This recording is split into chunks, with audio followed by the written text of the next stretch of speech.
Bom dia, prezados alunos, espero que vocês tenham tido uma boa semana de estudos. Nós teremos aqui uma pequena videoaula para considerarmos os aspectos importantes para a segunda avaliação da disciplina.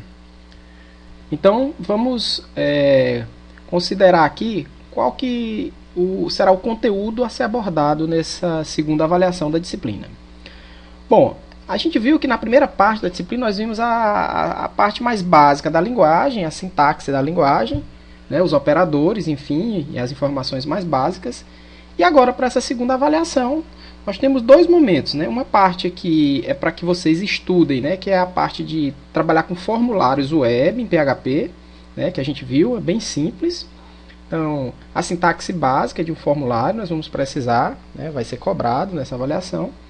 E configurações e acesso a banco de dados com MySQL e PHP. Então, para fazer isso, primeiramente um momento de conexão com o banco, né? A gente vai já relembrar aqui rapidamente. E depois de estar conectado ao banco, eu posso fazer as 4 operações básicas, né, que estão definidas aí no que a gente aprendeu como sendo um CRUD, né? E a gente fez uma aplicaçãozinha para fazer isso. Então, eu vou pegar os trechos de código para daqui a alguns momentos a gente ver e relembrar como fazer essas operações básicas em um banco. Ok? E para finalizar, eu vou pegar aí um exemplo da nossa última aula, que eu deixei para ser feito como exercício, para a gente considerar o desenvolvimento de uma aplicação, né, Android. Né? Então, lembrando que na avaliação vai ser cobrada a configuração do ambiente, criação e geração de arquivos, APKs, de aplicativos, e o que eu posso estar cobrando será, né, na verdade, aplicativos que tenham, né, o uso de estruturas de seleção, botões, né, text box e labels, né? Então, aplicativos bem simples foram os exemplos que a gente viu em aula. Ok? Então, vamos lá rapidamente aqui a nossa revisão. Então, a parte de formulário HTML, basicamente, para o que a gente utilizou nos nossos exemplos, né, basicamente a gente precisou trabalhar com 2 atributos, né, que é o action e o método. Né? Então, vejamos aqui essas duas partes principais aqui do formulário. Lembrando que tanto o enctype, né, que é para fazer upload de arquivos, como o atributo name, nós não utilizamos, pelo motivo de não ter feito uma aplicação utilizando upload. E a primeira aí, que é o name, né, a gente não precisa utilizar ele para PHP. Né? Então, só no caso, por exemplo, de funções em JavaScript. Então, basicamente, vocês precisam aí, tá, desses atributos action e método. Então, o action, a gente viu, né, que é um arquivo no servidor que será chamado para tratar os dados no formulário. Então, a página em HTML com o formulário irá passar os dados para esse programa PHP especificado nesse campo. Né? Então, bem simples, né, a gente vê que todo formulário ele vai enviar esses dados para alguém processá-los. Então, né, a definição é exatamente nesse atributo action do formulário. E o método, né, ele vai definir a forma como os dados serão enviados e tratados. Né? Então, vamos ver à frente. Então, eu tenho 2 formas, relembrando, bem simples, o get e o post. Tá? A diferença é que o post ele né, possibilita uma segurança no envio dos dados, né, já que os dados são enviados ocultos. E o get, né, esses dados são enviados de forma aberta, né, diretamente da URL, como que a gente definiu lá, né, conhecendo como uma query string. Né? Então, não necessariamente via get eu preciso do formulário. Né? Então, não necessariamente vou precisar de um formulário para enviar dados para um determinado programa PHP. Okay? Tá aí a sintaxe. Né? E aqui, por exemplo, está um exemplo do get. Lembrando aqui da query string, né? Depois do nome do programa que vai receber os dados para processar. Como, por exemplo, aí eu tenho um programa processa.php. Eu interrogo e coloco o nome e o valor, tá, que eu quero atribuir para, vamos dizer assim, para a minha variável. Ok? E se eu tiver mais de uma, eu utilizo o símbolo i comercial para separá-los. Por exemplo, no segundo exemplo, eu estou enviando 3 dados, né? O valor A, B e C, aí, os seus respectivos valores. Bom, então nós temos agora a parte dentro do programa PHP que vai receber os dados enviados pelo formulário ou diretamente via query string pelo método get. Né? Então, basicamente, eles são transformados em um array. Né? Então, é sempre $_post, se for enviado via post, ou $_get, se for enviado via get. Ok? assim como a gente viu nos exemplos, né? Trabalhamos várias situações, fizemos exercícios, então é só vocês revisarem. Tá aqui o exemplo, ok? Então imagine aí uma variável local, né, que deve estar aí, no caso, recebendo um valor, né, enviado via post de um campo nome, né, de um formulário. E, por exemplo, ali mais embaixo, uma variável sendo enviada via get, né, pelo método get. Bom, aí passemos então a parte do PHP com MySQL. Tá? Então a gente viu aí que são necessárias basicamente aí essas 5 operações, né? Então é importante isso aí. Então eu tenho que abrir, selecionar o banco e executar um comando. Então esses comandos aí são os CRUDs, ok? E aí depois de executar o comando, né, ele vai recuperar dados, dependendo do comando CRUD que você executar. Depois é interessante você usar um MySQL Close, né, para fechar a conexão com o banco. Tá? Então rapidamente a função MySQL Connect, né, você vai ter que passar esses 3 parâmetros aí, host, usuário e senha, tá aí um exemplo abaixo, ok?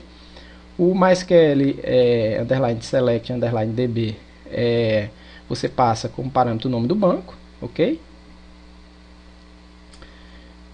E depois de feito isso, né, aí eu passo então a fazer qualquer operação CRUD que eu, né, queira para aquele banco que eu me conectei, ok? Então, lembrando aí, o CRUD significa criar, ler, atualizar e deletar. São as operações básicas que eu posso estar operando em um banco. Os 4 itens básicos aí de um CRUD, né? Uns exemplos. E aí agora, para ficar mais claro e lembrá-los, né, para não pegar o arquivo CRUD completo que a gente viu em sala, eu vou pegar aqui só o trecho que se relaciona com cada uma das operações e fazer algumas considerações.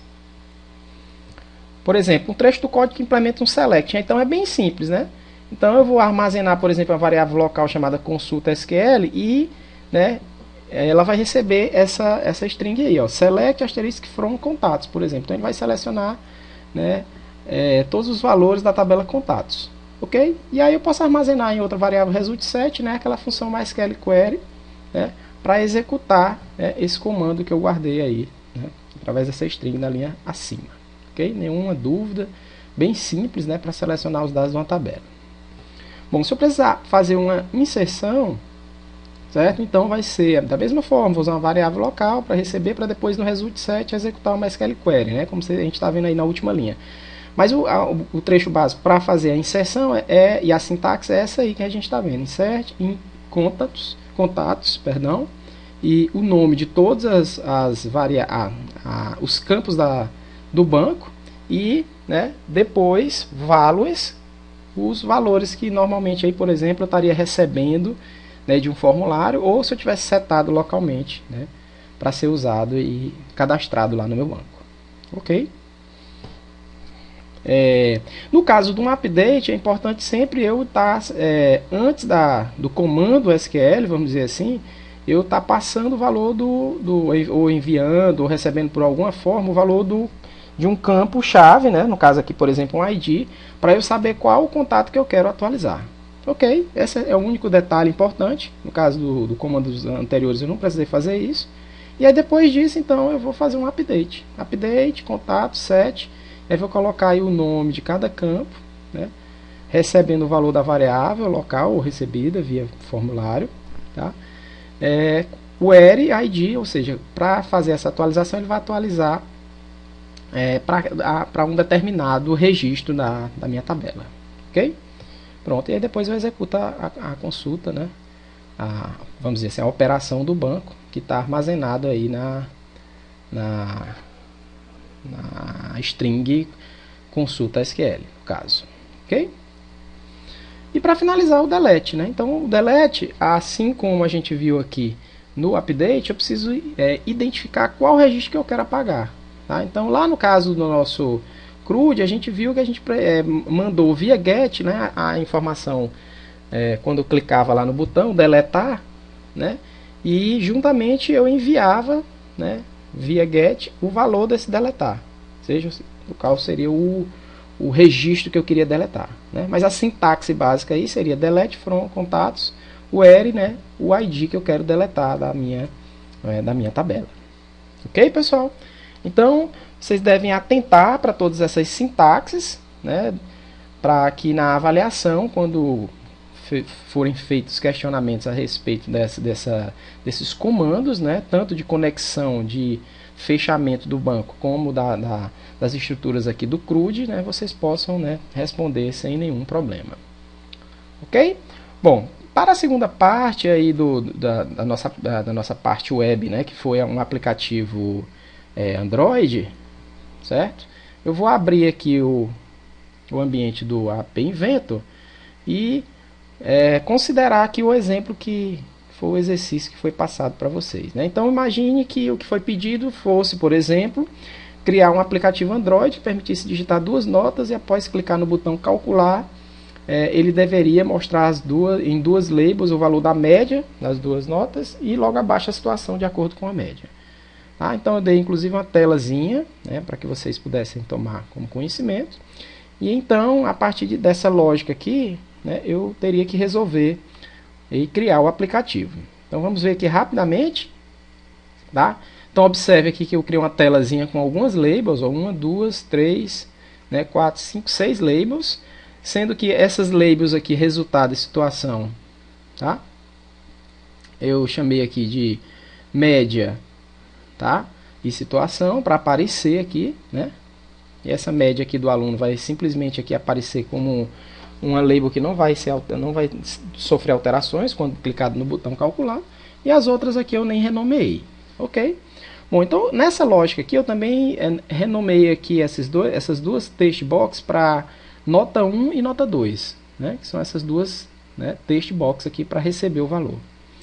E o botão aqui, né, eu chamei o botão calcular, eu chamei simplesmente de botão. Tá? Fiz essa renomeação, lembrando que a gente faz a renomeação aqui. Bom, feito o design aqui, né, o screen do meu aplicativo, né, a solução aqui no Blocks Editor foi ter usado, né, uma estrutura de decisão, lembrando, eu clico aqui, para o botão, ok? Para quando o botão fosse clicado, eu desenvolveria toda essa lógica aqui dentro, né, do clique do botão. Então o que foi que eu fiz primeiro? Eu setei no campo média, tá? A soma do valor que tivesse sido digitado na textbox 1 mais o que tivesse sido digitado na textbox 2. Okay? Lembrando que para usar isso aqui eu usei uma função matemática, tá? Essa função. E aqui dentro eu adicionei esses dois campos aqui, né, para nota 1 e nota 2. Né? Esses dois valores aqui eu cliquei aqui, né, e busquei aqui a opção aqui de texto, né, para receber o texto. Fiz a soma dos dois e depois dividi por 2. Como você fez isso, professor? Então aqui em função matemática também, né, eu tenho uma divisão. Então veja que eu usei 1 de divisão, tá? E dentro dessa primeira eu adicionei, tá, uma de soma. Olha como é interessante. E dentro da de soma eu adicionei, né, os dois campos que eu queria somar. E para fazer a média aqui, eu botei um barra, né, e um valor 2 aqui matemático que eu pudesse digitar. Esse aqui, ó. Ok? Pronto. Então, primeiro eu achei a média, porque eu preciso primeiro saber qual é a média. Depois eu utilizei uma estrutura de decisão aqui com o if. Ok? Dentro do if, eu perguntei se a média era maior do que 7. Lembrando aqui, eu utilizei mais uma vez a função matemática, né? Essa aqui, ó, que eu posso escolher qual o operador relacional que eu quero utilizar. E setei mais uma vez um valor lá numérico. Então, se a média fosse maior do que 7, a situação era aprovada. Aí eu adicionei uma condição else. E dentro da condição else, eu fiz um novo teste, porque ainda eu tenho a possibilidade de ser menor que 4, que seria reprovado. Lembrando que esse campo aqui é uma string de texto. Ó, esse valor aqui. Então, eu posso simplesmente setar um valor para uma string. Então, é o valor que eu vou setar aqui. Ele vai colocar no campo, na label situação. Ok? Que é essa aqui, ó. Ele vai mudar esse valor para dizer o resultado, né? E caso seja falso, essa condição falsa só será executada se essa primeira for falsa e se essa segunda, que está dentro do else da primeira, for falsa. E aí ele vai exibir exame final. Ok? Então, se vocês seguirem essa lógica aqui, tá, e mandarem aqui para o emulador, vocês vão ver que vocês podem digitar duas notas aqui. Quando vocês clicarem no botão calcular, ele vai dar aqui a média, né? Por exemplo, se eu digitar aqui 5,5, ele vai aparecer aqui 5 e a situação, no caso, exame final.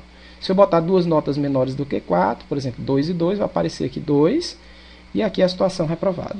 E maior do que 7, né? Ele vai dar, né, a situação aqui aprovado. Ok, pessoal? Então, o que eu posso estar cobrando na avaliação é algum algoritmo, algum exemplo que utilize apenas esses componentes que a gente utilizou aqui no design, né? Então, o botão, a opção Label, Button, né?